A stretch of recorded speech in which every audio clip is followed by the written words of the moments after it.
সকাল হতে এই পুকুর পাড়ে আসতেই চক্ষু চড়ক গাছ মাছ চাষির, যেখানে সেখানে জলে ভেসে বেড়াচ্ছে মৃত মাছ। ঘটনাকে কেন্দ্র করে চাঞ্চল্য ছড়িয়েছে মালদার মানিকচকের শেখপুরা এলাকায়। স্থানীয় সূত্রে জানা গিয়েছে, লিজে জমির পুকুর নিয়ে মাছ চাষ করছিলেন মাছ চাষি আমিনুল হক। দীর্ঘদিন ধরে এই পেশার সঙ্গে যুক্ত তিনি, কিন্তু কখনোই এরকম অবস্থার সম্মুখীন হতে হয়নি তাকে।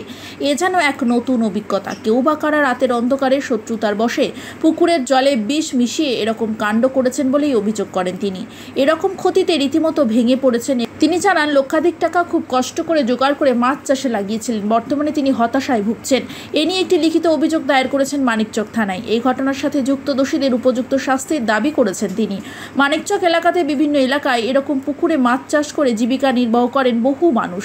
তবে এরকম ক্ষয়ক্ষতি হলে স্বাভাবিকভাবেই মাছ চাষের সঙ্গে যুক্ত হতে ভয় পাবেন এলাকার মাছ চাষিরা। রাসুর মুখে শুনতে পারলাম। রাসু মানে পুকুরের যে মালিক আমিনুল হক, ডাকনাম রাসু বলে সবাই জানে। ও আমাকে ফোন করে বললো যে দাদা, আমার পুকুরে কেউ বিষ ফেলে দিয়েছে। এসে দেখলাম যে প্রচুর মাছ জলের উপরে ভেসে উঠেছে। আর যারা মাছ চাষের অভিজ্ঞ ওরাই বলছে যে এতে কেউ হয়তো স্যালফোস ট্যাবলেট ফেলে দিতে পারে।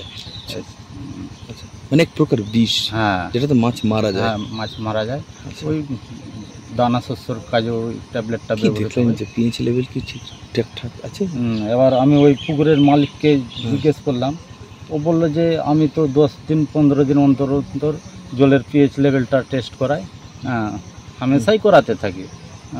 আর জলের কালার টালারও ঠিকই আছে।